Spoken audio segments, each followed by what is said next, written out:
niveau du système digestif que ça se passe, on va parler constipation et comment améliorer votre transit. La constipation touche énormément de monde, que ce soit des hommes, des femmes de tous âges. Alors comment y remédier? On va déjà parler anatomie. Ça touche ce qu'on appelle le gros intestin, qui a une particularité assez méconnue, c'est qu'il a 4 angles.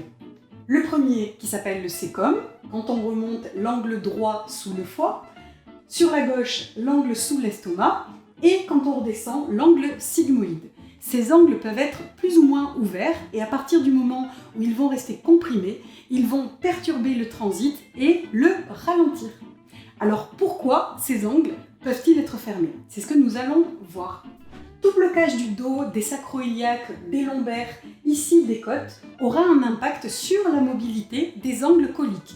C'est pour ça que l'importance de la mobilité articulaire, d'une souplesse ligamentaire, sera primordiale pour favoriser un bon transit.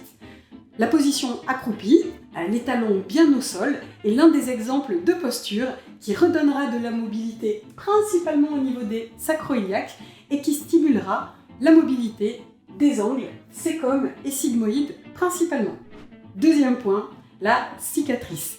On la retrouvera dans énormément de problématiques. C'est un point de colle, un point de ralentissement qui, même si elle est minime, va favoriser une perte de mobilité sur la zone en face de laquelle elle se trouve.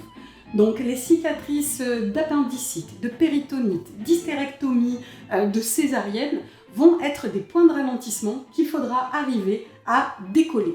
Vous prenez la peau, c'est le premier organe qui relance de la mobilité sur la zone, vous la décollez, vous pincez et vous pouvez faire ça régulièrement. Ça aidera à relancer la dynamique de votre transit. Et une troisième technique, ouvrir les angles coliques. On utilise les mains angle droit et on va, avec la respiration, s'aider et ouvrir ces fameux angles. Alors c'est une technique qui sera très bien faite par un professionnel qui pourra vous montrer également comment la reproduire chez vous. C'est un conseil que je vous donne aussi en tant qu'ostéopathe. Votre praticien pourra vous accompagner, vous écouter.